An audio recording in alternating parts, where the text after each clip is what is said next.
So first, when we talk about rage content more broadly, it refers to anything created to elicit outrage or some negative emotional response, usually in an effort, of course, to gain attention. Usually this is content that goes against that all attention is not good attention principle that many of us were taught when we were young. And the thing with this rage baiting or marketing is that it's usually not stated this content is meant to upset people, and that's often used as a shield once the brand or creator is called out. And there's obviously a spectrum with this, varying degrees of outrage tactics, varying degrees of outrage that people feel, and varying returns on the outrage. So let's start with the Youthforia Foundation. Youthforia is a South Korean brand I personally wasn't too familiar with, had only heard about in passing, until this new range of date night skin tint foundation came out, and some beauty creators I follow were testing the product. And they were not impressed. And if you haven't seen it, the issue here is that the foundation is black.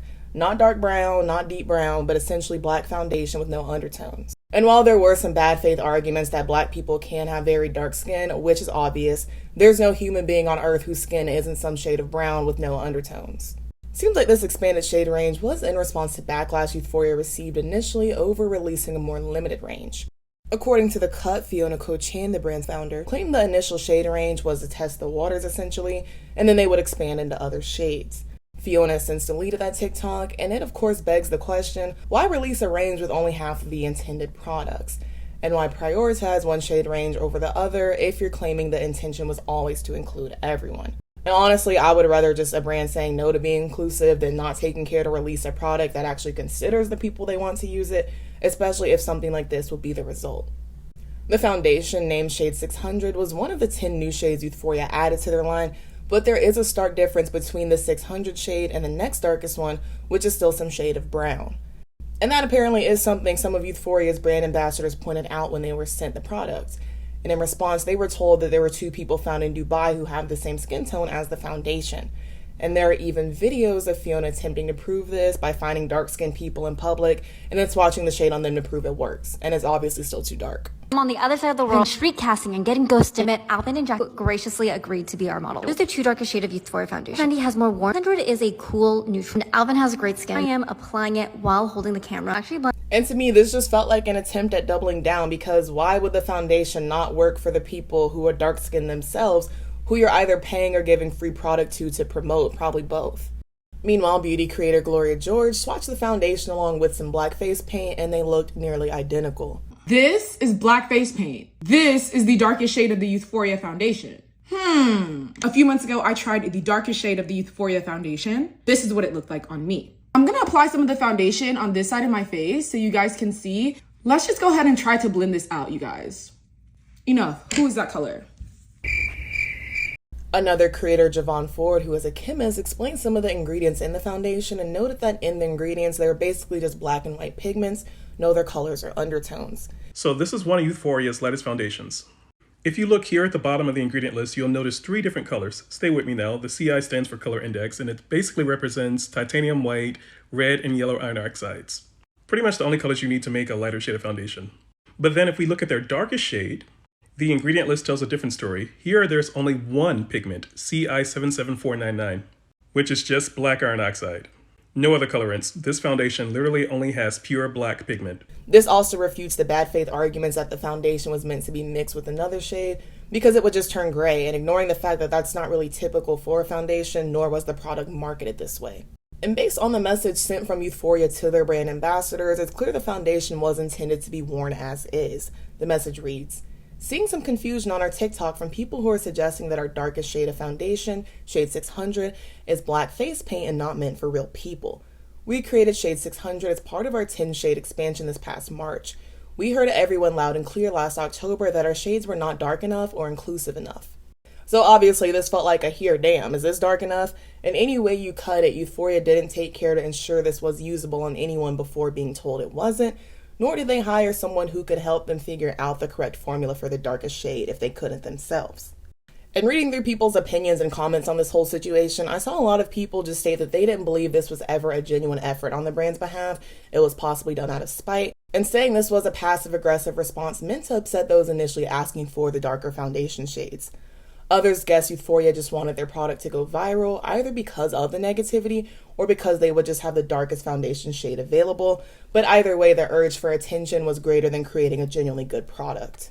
And this is a story that we've heard time and again, where a brand or even just a person does something so egregious and ridiculous, and it often goes viral because of the outrage, which is often pretty valid.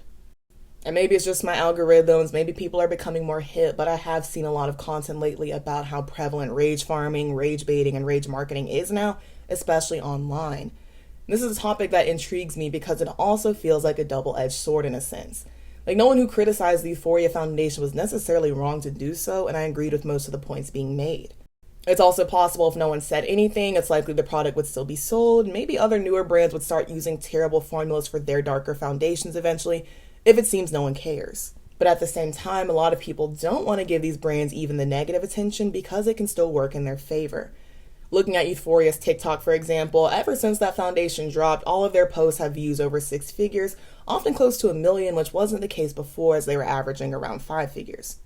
The views are obviously up because a lot of people are talking about them right now because of that foundation, but that of course still gets eyes on other products of theirs they're promoting, and that can still translate into new customers who are aware of or don't necessarily care about the controversy, or more ad revenue at the very least. But anyway, like I was saying, seeing all the creators talk about this foundation, and aside from how annoying it is that brands continue to act like this, it just made me think even more about how on the internet in general, rage content, rage farming, it is all the rage now. Which I wouldn't really say is new, we just see a lot of it more now because we're on social media, so you'll see quite more rage bait or marketing scrolling through TikTok or Twitter than you would from watching cable, for example. And I would argue people can get a lot more mileage out of that rage bait now because it's so much easier for people to upload their criticisms, their opinions, rather than having to write into a network or call their local radio station to voice how they feel. And then people can capitalize off the initial rage with their own rage bait content, like the creator who's basically a professional rage baiter purposely doing blackface with the Youthforia Foundation. Another reason I feel like brands or creators get sustained attention when they rage bait is because people love to watch a car wreck. They love to watch someone get dragged or watch them spiral, especially if they feel it's justified, or otherwise intrigued to see how the person or brand will react to the criticism. Will they double down? Will they have a meltdown, fix the problem, ignore it? Who is to say? Another relatively recent example, one I genuinely do believe was an outrage marketing stunt, was the whole kimono Skims situation.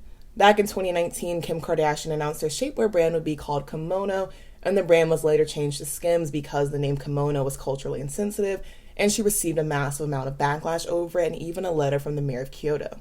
And some were also especially incensed that Kim tried to trademark the word kimono. I know some people were saying that she didn't know or didn't think about it because she says so on her own show, and also because some of the earlier pieces still have that kimono label on them. But I just struggle to think that at her status there was any possible way that was an oversight from both Kim and her team. I feel like there's no doubt in my mind that we have to change the name. Kimono is a traditional ethnic dress and truly symbolizes sense of beauty, spirits, and values of Japanese. Reading that letter, I felt an understanding. What I think it was genuinely is that it was a stunt meant to garner some outrage, but not to the extent that it did, and it backfired in that sense. Because the Kardashians basically operate off of stunt and scandal as well as meticulous planning of those stunts and scandals. And it's probably another way to get people to actually pay attention to the brand, even for a negative reason, rather than people just lumping it in with the other heaps of products the Kardashians come out with and it going under the radar because of that, even with some of their fans. And initially, I assumed they had just had the Skims name in their back pocket for once the initial outrage came, like it was all planned from the very beginning. But it seems like Skims wasn't trademarked until over a month after Kim announced that she was changing the name. And then in situations like this, if you do course correct, you make headlines again with that news. And then also some people pat you on the back for seeing the light and doing the right thing, especially those who believe the mistake was genuine. Jens Greed, one of Skims' founding partners, said himself that he felt the controversy in their response was actually likely better for the brand in the long run than had they just led with Skims. And aside from the headlines, Kim got even more content out of it and probably more headlines once the name change to Skims was brought up again on the show. Because in all, this saga lasted from June to November of 2019. I think this situation is one of so many examples of how brands can come back from the backlash of their stunts after they've garnered that attention, especially if you give people time to forget, time to gain customers who didn't even know to begin with, and people feel like the product is decent. And like I've mentioned, this rage bait or capitalizing off of outrage at the very least, this is not just brand or marketing exclusive. It also happens in more general content creation. Seems like rage bait is also the name of the game over there. I think the app where I started to notice this most, and I feel like a few will agree, is TikTok, especially some of the couples content.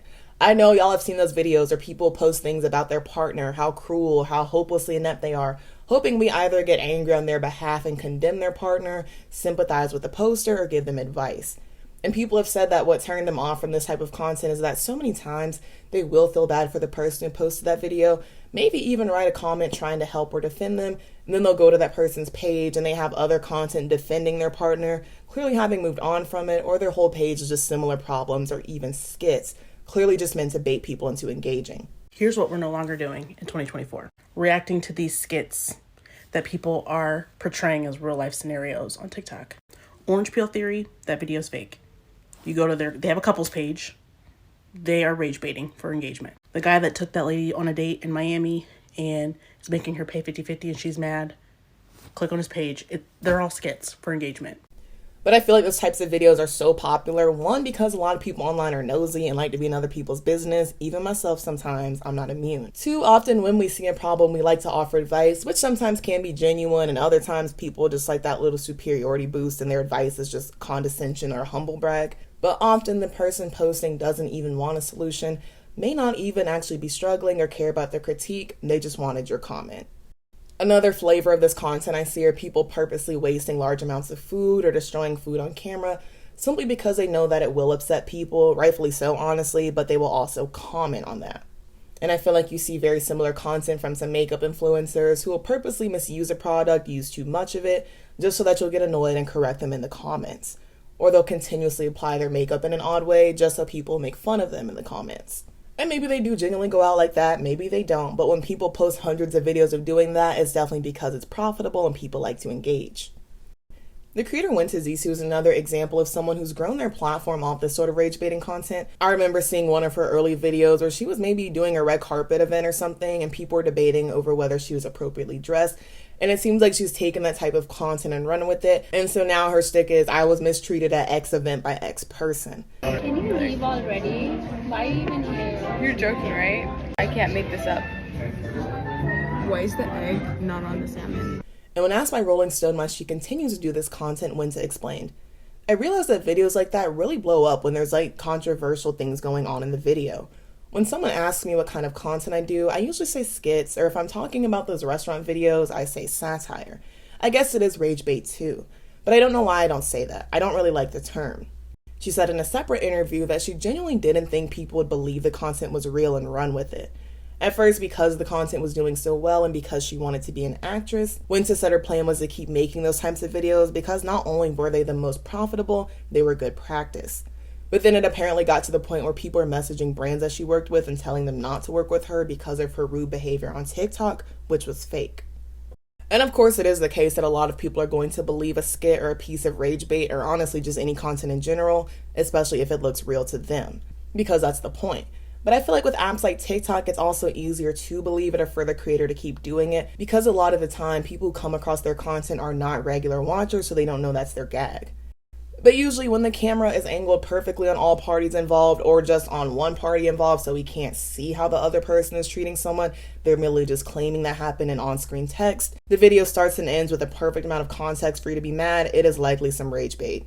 And especially with the rage baity takes, whenever someone's like, y'all are gonna be mad, let's shake things up, I feel like that's often a warning the person is rage baiting or purposely saying something divisive to upset you. And of course, that's not necessarily 100% of the time, and people can have real criticism or divisive takes they aren't saying just for the sake of upsetting people. But typically in those cases, people focus more on what they have to say and stating their opinion clearly, rather than making a blanket statement about strangers that they're trying to rile up. There would be a difference if I came on here and said, I don't like avocados because they're nasty to me, versus if you eat avocados, you're nasty. People are going to react to both, of course, because we all react to people's opinions. That's human nature. But I would bet the latter statement would get more people upset, aka more engagement, because they think I've said something about them personally, and now they either have to prove why I'm wrong, put me down to balance the scales, or defend themselves when I was talking out of my ass to begin with. I know all of y'all have seen a post of someone saying like, if you don't have X, Y, and Z at X age or in general, you're a loser. And then people will drop their whole resume in the comments to defend themselves when the person posting, they just wanted you to be mad. People get on the internet and lie all the time just to make people upset, make money, and then they've gotten the strangers worked up, commenting, sounding the alarms, then they're at home on the couch relaxing. And on the prevalence of rage baiting, Dr. Jamie Cohen from Queens College states The algorithm normalizes any type of content. So if rage becomes normal, then you have to up the ante to more extremes to get the engagement to work for the next posting. And to the people that want to see the kids, here they are. Y'all always asking about the kids, here they are. Something that slipped my mind until I saw people talking about Apple Music's greatest albums list and pop heads is that publications seem to do this too. Someone in that thread was like, oh no, another list that was put together probably just to irritate us and get us talking. That had me thinking back to the list Rolling Stone made of the, I believe, 200 greatest singers of all time, and how it had people up in arms, me included. If you remember that live, we were stressed, but we had fun. And obviously, it's likely the case a lot of publications do this now for clicks, especially when the amount of people regularly reading these publications is ever decreasing. So if Pitchfork, for example, gives an album an insanely low rating, they lead their article with one egregious quote from an otherwise balanced review, people get upset, outraged, confused, especially if they're fans, and they want to click on the article, or at the very least, if they don't read it, they'll still circulate it based on the headline alone. I mentioned earlier that a lot of people engage with rage marketing or rage bait content because they're being genuinely critical and see harm as being done or there's potential for it. But often, even in the comments of the more low-stakes content, so to speak, where let's say someone is just messily eating or something, not even being wasteful, just being ridiculous, you'll see some people in their comments treating them like they robbed a bank or hurt somebody. Part of it, I think, some people are just so wound up that we're looking for seemingly low-stakes things to lash out at so we can get our anger out. Or people come to social media to relax, but they're still very much on edge, so hearing that person pretend they think 2 + 2 is 3, that's just their tipping point. And if we can't lash out on our bosses, family members, friends, people who are negatively impacting our real lives, a lot of people just bring that anger online. I also think another part of this is that we genuinely think a lot of people are acting out of ignorance rather than acting in bad faith, so we assume people would benefit from our correction or even our admonishment to shame them into changing their behavior when they won't because they were just doing whatever for the clicks. As always, thank you so much for watching. Be sure to like, comment, and subscribe so that you can stick around for more. And if you'd like to become a channel member and get early access to videos, the link is in the description. Again, thank you so much for watching. I love you all so very much, and we'll see you so very soon. Bye-bye.